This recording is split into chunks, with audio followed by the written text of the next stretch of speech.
जी नाजरीन, welcome back to the show. आप लोग देख रहे हैं आपका फेवरेट मॉर्निंग शो जिसका नाम है मुस्कुराते से। अब मुस्कुराते सुबह के दूसरे सेगमेंट का आगाज करते हैं। दूसरे सेगमेंट में बात करेंगे हमारे मसाइल के हवाले से, अवाम के मसाइल के हवाले से। और अवाम को जो सबसे बड़ा मसला लाहक है मौजूदा सूरत हाल में वो है महंगाई। महंगाई की वजह से हम लोगों की भूख प्यास जो है वो मर चुकी है। दिल नहीं चाहता कुछ भी खाने का, क्योंकि अगर आप ये सोचते हैं कि हम कुछ खरीदने जाएं या कुछ बनाएं घर में भी, तो वो अशिया खुर्दनोश इतनी ज्यादा महंगी हो चुकी है कि बंदा यही सोचता है कि बस जरूरत है खाना खाना, तो इस वजह से जिंदा रहने के लिए बहुत जरूरी काम है। तो महंगाई की जो मौजूदा सूरत हाल है, हमारे रिपोर्टर हमारे साथ ऑन कॉल मौजूद है इदरीस सराय, उनसे जानते हैं कि महंगाई की मौजूदा सूरत हाल क्या है, कौन कौन सी अशिया जो है वो मजीद महंगी हो गई है या होने वाली है। अस्सलाम वालेकुम। हेलो, अस्सलाम वालेकुम। वालेकुम अस्सलाम। जी इदरीस सराय साहब, फरमाइएगा क्या सूरत हाल है, मौजूदा सूरत हाल महंगाई के हवाले से जानना चाहते हैं आपसे। जी बिल्कुल, मौजूदा सूरत हाल तो बहुत ज़्यादा गंभीर है और मैं आपको बताऊं कि महंगाई जो है वो रुकने का नाम ही नहीं ले रही। और महंगाई का जो जिन है इसको कोई भी हुक्मरान या निगरान कह लें, या उससे पहले वाले 3 नाकाम हुए पकड़ने में, और मौजूदा जो निगरान सेटअप है वो भी इस जिन को, महंगाई की जिन को पकड़ने में टोटली नाकाम हो चुका है। मैं आपको यहाँ पे देखिए खाने पीने की चीज़ों से हट के आज एक नई बात बताऊंगा महंगाई के हवाले से, कि जो लोग अपने छोटे छोटे घर बनाने के लिए जा रहे थे, जिन्होंने कंस्ट्रक्शन की हुई थी, स्टार्ट की हुई थी, और उनकी जो हालात चल रहे हैं इस वक्त, मैं आपको बताऊं कि मौजूदा तकरीबन कुछ 7 साल 1.5 साल हो गए लोगों के घर में कंस्ट्रक्शन का काम स्टार्ट हुआ और उसके बाद रुक गया। हमारी मुख्तलिफ लोगों से जो बात हुई तो उनका ये कहना है कि सरिया जो है वो तकरीबन 16 महीने पहले तकरीबन जो था 140 रुपए टन था, और अब जो मौजूदा सूरत हाल है वो 285 को क्रॉस करके 300 रुपए टन तक पहुंच गया सरिया। अब सरिये के हवाले से अगर ये पोजीशन है तो इसी के साथ साथ जितने भी जो घर बनाने वाले मटेरियल होते हैं, इसमें सीमेंट है, बजरी है, ब्लॉक है, रेती है, इसी तरीके से जितनी भी चीजें हैं इनमें तकरीबन 60% तक पिछले 15 महीने में इजाफा हुआ है। तो लोगों को जो घर, जो एक कमरा या एक दीवार की हुई थी, वही की वहीं आके रुक गई है। इसी तरीके से अगर खाने पीने की तो चीजें जो है वो तो बढ़ ही रही है, कोई चीज ऐसी नहीं है जो इस वक्त नहीं है। आज सुबह मैंने जो है वो मुख्तलिफ दुकानों पे, मुख्तलिफ उस पे जो एक स्टोरी की है महंगाई के हवाले से, यकीन पाने के रेट सुन के ना लोग तो परेशान हो ही रहते हैं, मैं खुद भी बहुत ज्यादा परेशान हो गया था, किस हद तक वो हो गई है। अभी गुज़श्ता रोज पहले गवर्नर साहब से एक प्रेस कॉन्फ्रेंस से बात हुई तो उनका ये कहना था, गवर्नर साहब और वजीर गौहर एजाज साहब जो वजीर सदस्य तजारत है, उनके वो कहने लगे कि पेट्रोल की कीमतों में हम कभी ला रहे हैं 1 अक्टूबर से। अब देख रहे हैं कि 60 रुपए इन्होंने बढ़ाया पेट्रोल पे, अगर पिछले दिनों की बात की जाए तो, लेकिन जब करने जा रहे हैं सिर्फ 9 रुपए है वो शहरी इस पे भी सराहना जा जाए कि इतना इतना बढ़ा देते हैं, कभी करने पे आए तो ना होने के बराबर है। तो मेन जो फ्यूल है जिसके पेट्रोलियम की कीमतें जो बढ़ती है तो उसकी वजह से दुनिया की हर चीज बढ़ जाती है, तो लोग बहुत ज्यादा परेशान हैं। जी ठीक है इदरीस सराय साहब, मुझे बताइएगा कि कोई ऐसी अशिया है जिसकी कीमत अभी कम है या बढ़ने की जो है वो कगार पे है, या सब तमाम चीजों की कीमतें जो है वो बढ़ती चली जा रही हैं। देखिए जी, फिलहाल जो मौजूदा सूरत हाल है वो तमाम चीजों की जो है वो हमें बढ़ती हुई नजर आ रही है, लेकिन यहाँ पे जो अभी जो मौजूदा निगरान लोग हैं, जो निगरान सेटअप पे आए हुए हैं, जो मुख्तलिफ वजारतें जिनके पास हैं, उनकी मुख्तलिफ आए रोज हफ्ते में 1-2 दिन तो उनकी प्रेस कॉन्फ्रेंस हो रही होती है, तो प्रेस कॉन्फ्रेंस से वो उम्मीद तो बहुत अच्छी दिखाते हैं कि आने वाले वक्त जो है इंशाअल्लाह ताला वो बहुत बेहतरी होगी। लेकिन जिस तरीके से एक मिसाल के तौर पर एक प्रेस कॉन्फ्रेंस थी और उन्होंने बताया कि जी आने वाले वक्तों में बहुत ज्यादा बेहतरी होने जा रही है और इंशाअल्लाह ताला हम इस चीज से निकल जाएंगे, लेकिन अगले ही 1-2-3 दिन में पता चलता है कि कोई चीज कहाँ से कहाँ पहुंच गई। तो ये या तो सिर्फ एक मनगढ़ंत बातें हैं कि लोगों को सिर्फ किसी सुहाने ख्वाब दिखाए जाए कि जी वाकई ऐसे होने जा रहा है, और अगर वाकई ऐसे होने जा रहा है लेकिन उसकी कोई एक लिमिट भी तो होगी कि हाँ भाई हफ्ते बाद, 10 दिन बाद, 2 महीने बाद, 3 महीने बाद कुछ तो रिस्पॉन्स मिले, एक आम आदमी को, आम लोग जो आम लोग हैं उनको रिलीफ मिले, लेकिन दूर दूर तक जो है वो हमें ये नजर नहीं आता कि पब्लिक को जो है वो आम रिलीफ मिल रहा है। ठीक है, तो अवाम तो मतलब अब किसकी जानिब देखे, निगरान हुकूमत भी अगर ऐसे सुहाने ख्वाब हमें दिखाएगी तो हम तो बेवकूफ तो नहीं है ना, हम सब भी रोटी को रोटी कहते हैं। तो ये क्या मसाइल है, इनको हल करने के लिए अब हम किस जानिब देखें। अभी हमारी जो तजारत गौहर एजाज साहब से बात हो रही थी तो उनका ये कहना था कि देखिए इस निज़ाम को बिगड़ने में काफी टाइम लग रहा है, और जब एक निज़ाम बिगड़ जाए ना तो उस निज़ाम को बनाने में थोड़ा सा सही करने में काफी टाइम लगता है। तो जैसे डॉलर के रेट कम होना शुरू हुए, लेकिन हमें उसको मुतबादिल कोई चीज सस्ती होती हुई नजर नहीं आ रही। यही हमारा सवाल था कि डॉलर तो चलो एक तरफ से डेली बेसिस पे ₹1.50, 60 पैसे, 10 पैसे, 5 पैसे डेली देख रहे हैं हम कि कम होते हुए नजर आ रहे हैं, और डॉलर जो 300 को क्रॉस कर रहा था वो 300 से कम होते हुए हमें नजर आ रहा है। लेकिन इसके मुतबादिल जो चीजें बड़ी थी, लोगों को जो रिलीफ का एक कहा जा रहा है जिससे लोगों को रिलीफ मिलेगा, अब डॉलर की कीमतों में तो कमी होना शुरू हो गई है, लेकिन आवाम को रिलीफ हमें मिलता हुआ नजर नहीं आ रहा। अब जब एक चीज कमी, देखिए हमारे पाकिस्तान में थोड़ा सा ये सोचता है कि जब कोई चीज बढ़ जाती है तो वो बढ़ गई, कम होने का नाम नहीं लेगी। अब वो जिस वजह से बड़ी थी वो वजह तो कम हो रही है, लेकिन हमें कीमतें कम होते हुए नजर नहीं आ रही है। ये भी यकीनन जो है कि हुकूमत पे इल्जाम आता है कि चेक एंड बैलेंस हुकूमत का नहीं है कि एक चीज तो कम हुई है लेकिन उसके मुतबादिल जो चीजें बड़ी थी उनको भी कम किया जाए, तो हुकूमत इससे हमें टोटली नाकाम नजर आती है। जी बिल्कुल। इदरीस अनायत साहब, मुझे बताइएगा, ये जो आपने कंस्ट्रक्शन के हवाले से बात बताई कि सीमेंट वगैरह, सरिया, ये सब चीज़ें महंगी हो चुकी हैं, मैं यहाँ पे जानना चाहूँगी प्रॉपर्टी टैक्स जो लगाया गया है सार्फिन के लिए हुकूमत की जानिब से, उसका क्या अहवाल है? वो जो घर खरीद रहा है सारिफ उसको ही देना है या जो बेच रहा है उसको भी प्रॉपर्टी टैक्स अदा करना है? देखिए कि मैं आपको थोड़ा सा यहाँ पे ये भी बताऊं कि प्रॉपर्टी टैक्स के हवाले से जहाँ तक आपने बात की, तो प्रॉपर्टी टैक्स तो देखिए हुकूमत ने जो चीज लगानी होती है ना वो लगा देती है। हुकूमत ये नहीं देखती कि इससे हमें क्या बेनिफिट है, आवाम को कुछ यानी कि प्रॉब्लम में आ रहे हैं, ये वो मजीद और प्रॉब्लम में चले जाएंगे, ये इससे मजीद महंगाई में इजाफा होगा, इससे उनको कोई सरोकार नहीं, और वो अपनी चीज तो ले लेते हैं। लेकिन जब आवाम की बारी आती है कि आवाम को कुछ ना कुछ रिलीफ मिले तो उसमें हमें टोटली नाकाम जो है वो नजर आते हैं।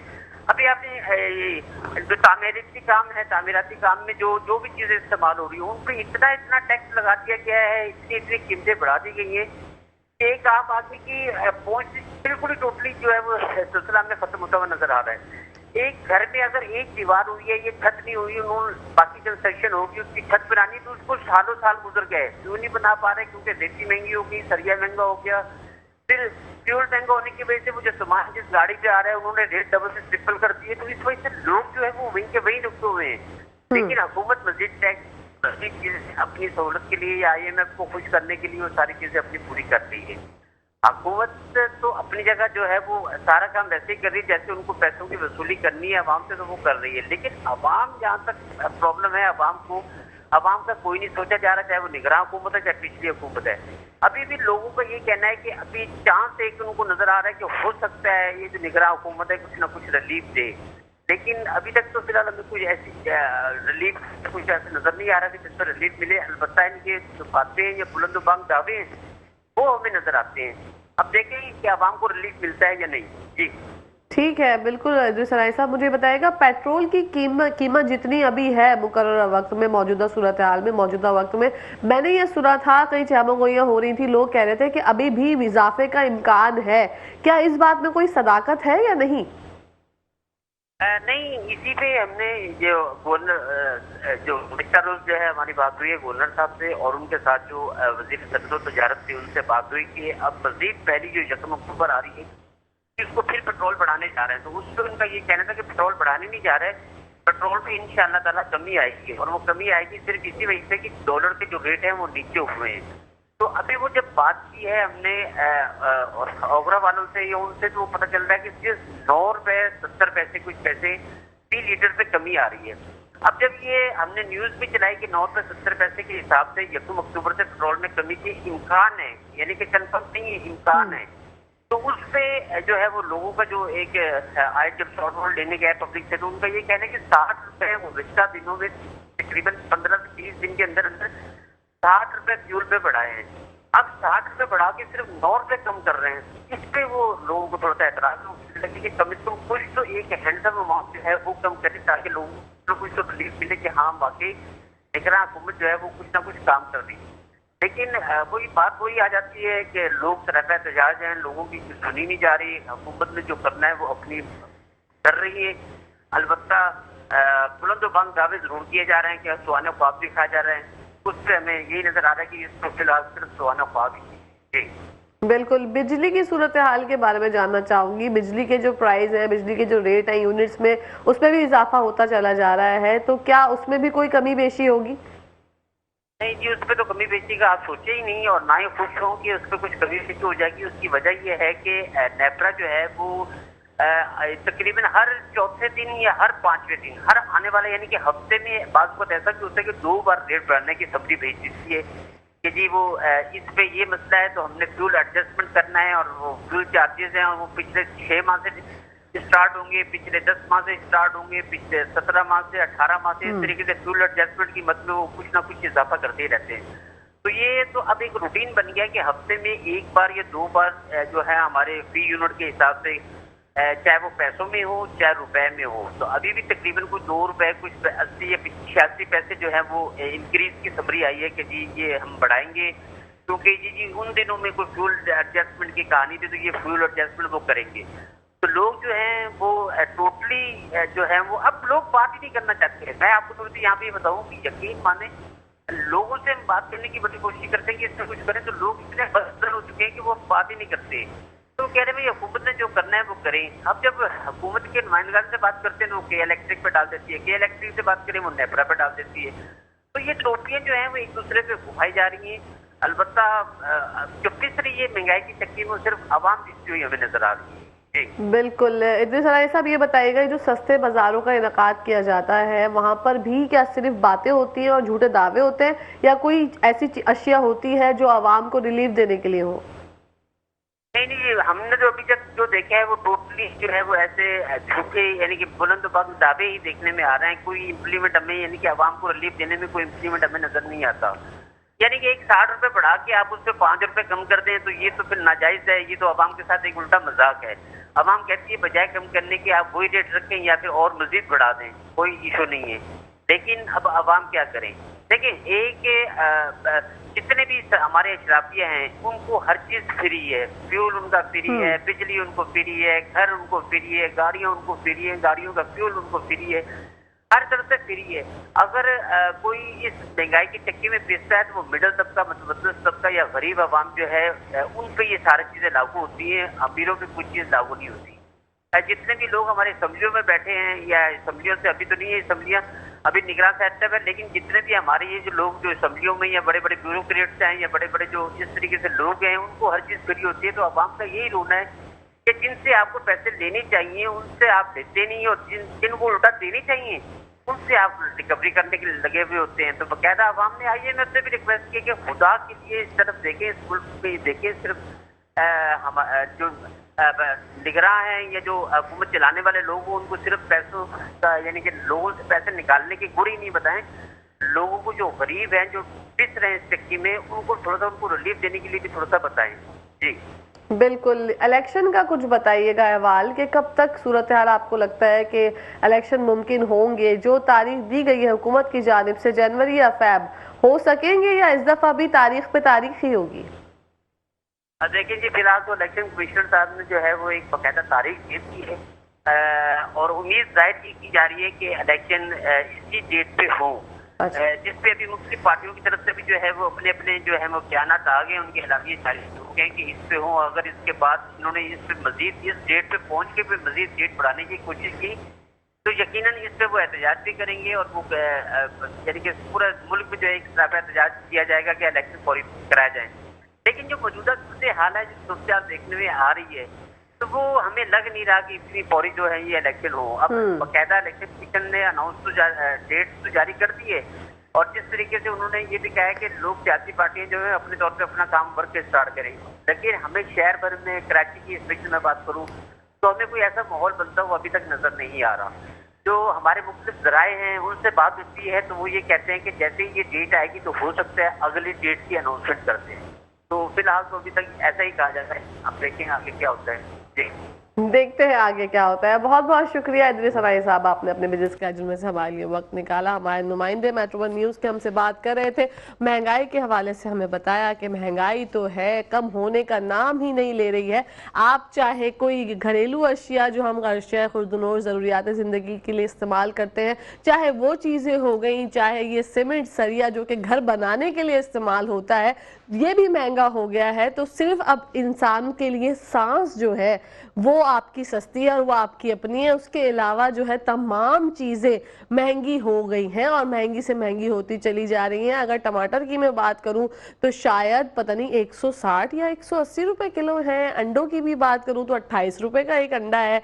मतलब आप कितने कितने जो है वो दिल के फपोले जो है इंसान अपने बैठ के फोड़े और बात करे, तकलीफ होती है। बहुत ज्यादा दुख होता है जब हम बैठ के अपनी ही बातों पर बात कर रहे होते हैं और ये किससे डिस्कस कर रहे होते हैं। हमें सब मालूम है, सारा अहवाल हमें पता है कि हाँ क्या सूरत हाल है, कितनी महंगाई हो गई है। दालों की भी अगर मैं बात करूं, मुर्गी के प्राइस में अगर बात करूं तो मुर्गी भी इतनी महंगी हो गई है, चीनी इतनी महंगी हो गई है, आटा इतना महंगा हो गया है। मतलब अभी रास्ते में आते आते हम लोग एक ट्रक देख रहे थे जब मैं ऑफिस आ रही थी, तो एक ट्रक जो है वो आटे की बोरियों से लदा हुआ था। तो हमारे जो ड्राइवर भाई हम सब यही बात कर रहे थे कि ये जो ट्रक जो जा रहा है, आइंदा आने वाली सूरत हाल ऐसी हो सकती है, अल्लाह ना करे मेरे मुंह में खाक, कि लोग जो है वो इतने ज्यादा पैनिक हो जाएंगे, इतनी ज्यादा भूख और अफलास में मुब्तला हो जाएंगे कि जो आराम से जा रहे हैं ना ट्रक में लेके आटा, इसके ऊपर भी लूटमार हो सकती है।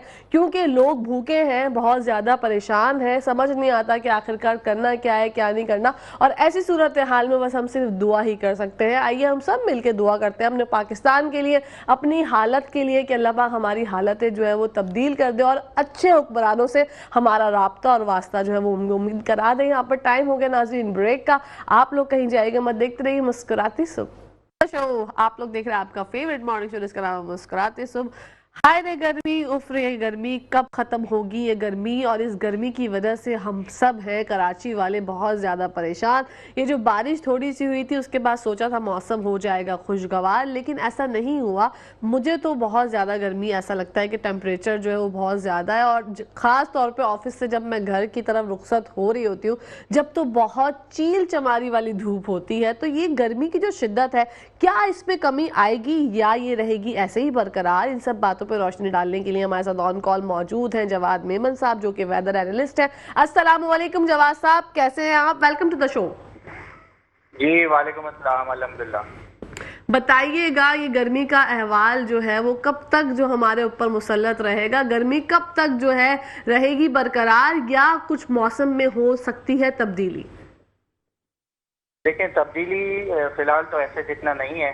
पिछले हफ्ते तो कराची में काफी ज्यादा गर्मी थी, काफी बहुत ज्यादा था, लेकिन कल से जो है वो समुद्री हवाएं कुछ हद तक बहाल हुई हैं, तो कुछ मामूली सी बेहतरी आई है। लेकिन ये जो सिलसिला है ये अब आने वाले 10, 15, 20 दिन तक चलेगा, क्योंकि अक्टूबर का महीना अब शुरू होने वाला है। और आपको पता है कि अक्टूबर जो है वो हमारे यहाँ काफी एक और गर्म महीना होता है गर्मियों के सीजन के हवाले से। तो कराची वालों के लिए फिलहाल अपडेट यही है कि ये जो गर्मी की शिद्दत है ये बरकरार रहेगी। आने वाले हफ्ते में जो है वो टेम्परेचर में थोड़ा बहुत मजीद इजाफा भी हो सकता है। तकरीबन 37, 38 डिग्री तक जो है वो टेम्परेचर राइज हो सकता है आने वाले हफ्ता 10 दिन में। ठीक है, तो कोई अपकमिंग बारिश का सेशन आने वाला है जवाद साहब, या बारिश का भी कोई इम्कान नहीं है? नहीं, बारिश का सीजन अब ऑलमोस्ट खत्म हो चुका है। मानसून जो है वो पाकिस्तान से अब आहिस्ता आहिस्ता निकलना शुरू हो जाएगा। और कराची में जो है वो फिलहाल अब ऐसे कोई मानसून की बारिशें नहीं है। अब बारिशों का जो सिलसिला है वो सर्दियों में ही शुरू हो सकता है। ठीक है, मतलब कोई नवीद नहीं है अभी, हमें जो है वो थोड़ा इंतजार करना पड़ेगा। अक्टूबर के हवाले से आपने कहा अक्टूबर जो है वो गर्म रहेगा इस दफा, हमेशा ही होता है, लेकिन इस दफा ज्यादा मुझे लग रहा है कि गर्मी वहाँ उस महीने में रहेगी। क्या कहेंगे इस हवाले से? नहीं, ज्यादा नहीं, नॉर्मली रहेगा। जिस तरह नॉर्मली अक्टूबर में हमारे यहाँ टेम्परेचर होते हैं, दिन के वक्त काफी हद तक गर्मी रहती है और रात के टाइम पे जो है वो हल्की फुल्की जो है वो खुनकी होना शुरू हो जाएगी, क्योंकि विंड डायरेक्शंस अब चेंज हो जाते हैं। ड्राई जो है ये गर्मी जो है इसमें ये होता है अक्टूबर में कि गर्मी तो होती है लेकिन मौसम जो है वो ड्राई होता है, ह्यूमिडिटी बहुत ज्यादा नहीं होती है। तो इसमें यह है कि हब्स और जो स्वेटिंग का जो इशू होता है वो नॉर्मल मई, जून, जुलाई से जो है वो काफी हद तक कम रहता है। और अब विंड डायरेक्शन जैसे जैसे चेंज होती चली जाएंगी, दिन के टाइम पे गर्मी रहेगी लेकिन रात के टाइम पे जो है वो शाम के टाइम पे मौसम कुछ हद तक जो है वो स्लाइटली बेहतर हो जाएगा। चले, ये तो अच्छी बात है। पाकिस्तान के हवाले से ओवरऑल मैं बात करना चाहूंगी, लाहौर की क्या सूरत हाल रहेगी इस हफ्ते मौसम की? लाहौर में और उसके आसपास के इलाकों में इस वक्त एक मानसून का स्पेल जारी है और वक्तन फवक्तन इलाकों में बारिशें हो ही रही हैं, जबकि मैक्सिमम ये 24 से 36 घंटों में जो है ये स्पेल भी उन इलाकों में ख़त्म हो जाएगा। तो फिर ओवरऑल जो है वो मौसम काफ़ी हद तक खुश्क और थोड़ा बहुत गर्म ही रहेगा। बाकी पाकिस्तान में जो दीगर इलाके हैं नॉर्दर्न एरियाज में, वहाँ पर जो है वो आहिस्ता आहिस्ता जो है वो रातें ठंडी होना शुरू हो गई हैं। बलूचिस्तान के कुछ इलाकों में रातें जो है वो अब ठंडी होना शुरू हो चुकी हैं। तो ये है कि अब इन इलाकों में अमूमन यही होता है कि अक्टूबर के मिड तक या अक्टूबर के एंड तक जो है वो मौसम रात के टाइम पे, शाम के टाइम पे काफ़ी हद तक ठंडा होना शुरू हो जाता है। तो ओवरऑल फिलहाल यही इसी तरीके से नॉर्मल साइकिल ही चलता है। ठीक है, बारिशें कहाँ कहाँ मुतवक्के हैं पाकिस्तान में? बारिशें इस वक्त पाकिस्तान के जो शुमाली इलाका जाते हैं तकरीबन 60 to 70% एरियाज में वहाँ पर हैं। ठीक है। मजीद 24 से 36 घंटे तक ये स्पेल वहाँ एक्टिव रहेगा। जबकि पंजाब के अपर पंजाब में स्पेशली इस्लामाबाद, रावलपिंडी, अटक, वाकन, टेक्सला और इसके आसपास के इलाकों में जो है वो थोड़ी बहुत बारिश मजीद 24 घंटे थोड़े एक दो स्पेल हो सकते हैं। ठीक है जवाब साहब, लोग सर्दी की जो है वो आमद का इंतजार कर रहे हैं, कब तक सर्दी जो है वो आ जाएगी कराची वालों के लिए? कराची में तो देखें सर्दी जो अमूमन आती है वो हमारे नवंबर के एंड तक जो है वो मौसम थोड़ा सा ठंडा होना शुरू होता है। हाँ। तो इस साल भी यही एक्सपेक्ट किया जा रहा है कि इन्हीं दिनों मिड ऑफ नवंबर के बाद से जो है वो थोड़ा बहुत मौसम ठंडा होगा। लेकिन इंशाल्लाह इस दफ़ा जो है वो सर्दी पिछले कई सालों के मुकाबले में बेहतर होगी। सीज़न थोड़ा सा लंबा चलेगा, हो सकता है ये वक्त से हफ्ता 10 दिन पहले भी आ जाए। और ओवरऑल जो इस दफ़ा जो सीज़न है सर्दी का वो थोड़ा सा बेहतर, थोड़ा सा सख्त, थोड़ा सा हार्श नज़र आ रहा है। ठीक है, हमें तो वैसे भी मौका नहीं मिलता कराची वालों को अच्छी अच्छी ड्रेसिंग करने का। ये तो विंटर सीजन अगर ज्यादा देर तक रहेगा तो ये तो हमारे लिए खुशी की खबर है। बारिशें मुतवक्का है सर्दियों में, ये बहुत कबल अज़ वक्त सवाल है, लेकिन मुझे पता है कि आप कुछ तो बता ही देंगे। नहीं, इंशाल्लाह इस साल जो है वो बारिशों की उम्मीद है कि 3-4 अच्छे स्पेल होंगे कराची में भी, क्योंकि इस दफ़ा जो है वो ओवरऑल ग्लोबल पैटर्न जो पिछले 4 साल से चल रहे थे जिसमें मानसून में हमने देखा कि बहुत बारिशें होती हैं। हाँ। तो इस साल वो उसके टोटली ऑपोजिट हैं और वही हुआ कि मानसून में हमारे यहाँ काफ़ी कम बारिशें रही। तो लेकिन इसमें फिर मानसून पे जब हिट पड़ता है तो फिर इसमें इसका जो रिबडल जो है वो सर्दी के मौसम में फिर नज़र आता है कि सर्दी के मौसम में जो है वो सीज़न भी लंबा होता है, टेम्परेचर्स भी काफ़ी हद तक डाउन होते हैं और वक्तन फ़वक्तन जो है वो बारिशों के सिलसिले आते हैं। तो उसके ज़ेर असर जो है वो उम्मीद इस बात की है कि 3 से 4 जो है वो कम से कम स्पेल अच्छे होंगे शहर कराची में भी। डिपेंड्स के फिर आगे आने वाला सिस्टम जो है वो किस तरीके से रिएक्ट करता है। इंशाल्लाह। जवाब साहब, जो भी वेदर अपडेट हासिल करना चाहते हैं आपके थ्रू, तो कौन सा पेज है जिसको लाइक करना होगा, ये भी बता दीजिए आज। जी बिल्कुल, वेदर अपडेट्स PK-जवाद मेमन के नाम से हमारा फेसबुक पे पेज है और यूट्यूब पे भी हमारे यहाँ रेगुलर अपडेट्स होती रहती हैं। तो पाकिस्तान डॉपलर के नाम से हमारा यूट्यूब चैनल भी है और डेली के हिसाब से जो है वो पाकिस्तान भर के हवाले से जो है वो वक्तन फवक्तन इंशाल्लाह अपडेट्स तमाम व्यूअर्स को मिलती रहेंगी। ठीक है जवाब साहब, मुझे ये भी बताइएगा कोयटा का क्या हवाल है? जो लोग चाहते हैं कोयटा जाएं थोड़ी सी वेकेशंस पर या छुट्टियों मनाने कोयटा जाएं, तो कोयटा का मौसम कैसा है? कोयटा में मौसम इन दिनों तो काफ़ी हद तक बेहतर नज़र आ रहा है, खुश्क है। दिन के टाइम पे काफ़ी हद तक गर्म ही रहता है, लेकिन रात के टाइम पे जैसे मैंने बताया कि बलूचिस्तान के काफ़ी सारे इलाकों में अब रातें ठंडी होना शुरू हो गई हैं। तो कोयटा की भी यही सिचुएशन है। अराउंड जो है वो अर्ली टीन्स में जो है वो चलता रहता है 14, 15, 16 के आसपास। जबकि हो सकता है कि आने वाले दिनों में फिर ये कोयटा में जो है वो रात के टाइम पे टेम्परेचर सिंगल डिजिट्स में भी जाना शुरू होता है इंशाल्लाह। बिल्कुल, कुछ कह रहे थे आप, कंटिन्यू करिए प्लीज। मैं यही कह रहा था कि थोड़े वक्त में यानी कि हफ्ता 10 दिन या मैक्सिमम 2 हफ्तों के बाद जो है वो कोयटा में काफी हद तक जो है वो रातें ठंडी होना शुरू हो जाएंगी। ठीक है, कहीं बर्फबारी तो मुतवक्का नहीं है या है? बर्फबारी पाकिस्तान के शुमाली इलाका जात में हो सकती है। इनफैक्ट कल रात में और परसों भी जो है वो अस्तूर के दियोसाई के इलाकों में जो है वो हल्की फुल्की बर्फबारी शुरू हो चुकी है। लेकिन फिलहाल इस सिस्टम से नहीं है। अगला जो सिस्टम आएगा वो किस शिद्दत के हिसाब से आता है उसमें देखना पड़ेगा। लेकिन ये है कि अब क्योंकि बर्फबारी का सीजन जो है ये टाइम जो है वो शुरू हो चुका है, तो अब जितने भी मगरबी हवाओं के सिस्टम आएंगे पहाड़ी इलाकों में जो है वो बर्फबारी रहेगी।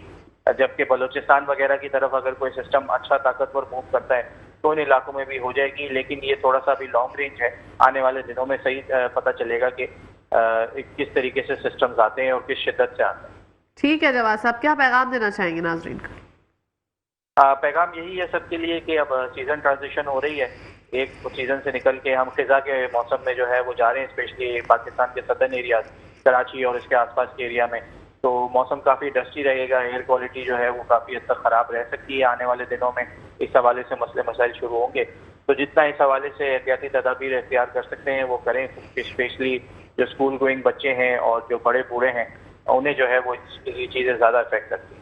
बहुत बहुत शुक्रिया जवाद मेमन साहब आपके टाइम का। हम आपके मशकूर और ममनून है कि आप हमेशा अपने बिजी स्केड्यूल में से हमारे लिए टाइम निकालते हैं और हमें मौसम की सूरत हाल से आगाह करते हैं। थैंक यू सो मच नाजरीन। हमें बहुत अच्छा लगा कि मौसम जो है वो गर्मी का ही रहने वाला है, मतलब एक स्टेबल रहेगा ना। सर्दी की अभी आमद है, सर्दी अपने टाइम पर ही आएगी और यहाँ पर भी टाइम हो गया है नाजरीन ब्रेक का। आप लोगों ने कहीं जाना नहीं है, देखते रहिए मुस्कुराती सुबह। जी नाजरीन, welcome back to the show. आप लोग देख रहे हैं आपका फेवरेट मॉर्निंग शो जिसका नाम है मुस्कुराते सुबह। मुस्कुराते सुबह के दूसरे सेगमेंट में हमने अपने मसाइल के हवाले से बात की, जो हमारे मसाइल हैं, अवाम के मसाइल हैं, कराची के शहरियों के मसाइल हैं।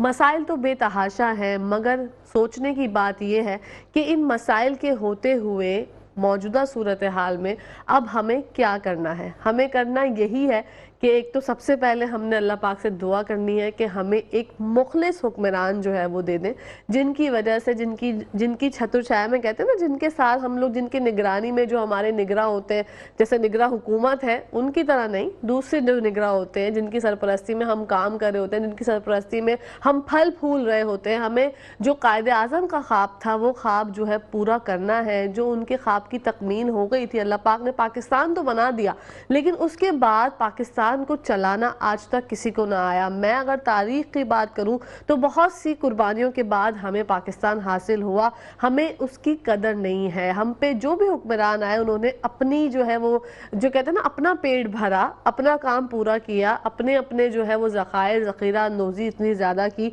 अपने अपने बैंक अकाउंट्स इतने ज़्यादा भर लिए, इतना ज़्यादा माल और दौलत कमा लिया इस पाकिस्तान से ही। लेकिन ये पाकिस्तान अल्लाह पाक की वो देन है जो कभी भी ऐसे, जो इसके सरमाए हैं, जो इसके ज़खायर हैं, उनमें कमी नहीं है। आप अगर अभी भी, हमें अभी पता ही नहीं है कि हमारे पाकिस्तान में कितनी ज़्यादा खुसूसियात हैं। अगर हम एक्सप्लोर करें और अगर हम ज़खायर की बात करें तो पाकिस्तान तमाम ज़खायर से माला माल है। हमारे पास सब कुछ मौजूद है, हमारे पास सारे ज़खायर मौजूद हैं, फिर भी हम आज इस सूरत हाल पर क्यों है। हमारे साथ मौजूदा जो वक्त में हो रहा है, ऐसा क्यों हो रहा है? कहीं ना कहीं कोई ना कोई गड़बड़ है। और सबसे ज़्यादा अहम मामला जो मुझे लगता है वो है नीयतों का। जब आपकी नीयत ख़राब होती है तो ही ये मसाइल होते हैं। तो हम अल्लाह पाक से दुआ करते हैं कि अल्लाह पाक जब भी इलेक्शन हो, चाहे जनवरी में हो, चाहे फरवरी में हो, कोई भी तारीख पे हो, तो हमें अल्लाह पाक इतनी ज़्यादा जो है वो अक्ल और शऊर फराहम करे कि हम अपने लिए एक बेहतरीन हुक्मरान जो है वो सेलेक्ट कर सकें और इलेक्ट करके गवर्नमेंट लेके आए। और वो गवर्नमेंट ऐसी हो जो हमें फैज़ पहुंचाए, ना कि जो अभी हम जिस महंगाई के बहरान में, तूफान में हैं इस वक्त और बात कर रहे होते हैं, हमेशा अपनी बात को आप तक पहुंचाते हैं। कतन के मतलब नहीं होता कि आप जो है उससे डिप्रेस हो जाएं, बस एक ये होता है कि हंसते हंसते बात करते करते जो है वो अपना पैगाम और अपने दिल की बात आप तक पहुंचा दे। क्योंकि कभी कभी हम भी डिप्रेस हो जाते हैं, कभी कभी ऐसा होता है कि हमें भी कुछ समझ नहीं आ रहा होता और एक ये कनेक्शन होता है आपका और हमारा, और फिर हम बात करते हैं तो दिल, यकीनन आप यकीन करें कि दिल जो है वो बहुत हल्का हो जाता है और बहुत सुकून होता है कि चले अल्लाह का शुक्र है कि एक बात होता है ना, अपने घर में अपने घर वालों से बात शेयर करके जो इंसान को सुकून मिलता है, वो सुकून मुझे तो ये इस कैमरे के आगे, हालांकि इस कैमरे के अंदर सिर्फ एक लेंस है और ये एक डमी है, लेकिन मुझे ऐसा लगता है कि जहां जहां तक मेरी आवाज़ जा रही है, मुझे जो लोग सुन रहे हैं, पसंद कर रहे हैं, मैं उनके दिल से बहुत ज़्यादा मशकूर और ममनून हूँ। आप लोगों का साथ हमेशा इसी तरह चाहिए, आप लोगों का प्यार हमेशा इसी तरह चाहिए। इंशाल्लाह कल आप लोगों से मुलाकात होगी। आज के लिए इतना ही, इंशाल्लाह कल तक के लिए इंतजार कीजिएगा। Metro1 न्यूज़ देखते रहेगा। अपनी होस्ट, अपनी दोस्त, अपनी प्यारी सहेली कहकशा फैसल को इजाज़त दीजिए। इंशाल्लाह जिंदगी नहीं तो आपसे कल फिर मुलाकात होगी। जब तक के लिए, हमेशा के लिए, पाकिस्तान जिंदाबाद, पाकिस्तान पाइंदाबाद, फी अमान अल्लाह हाफ़िज़।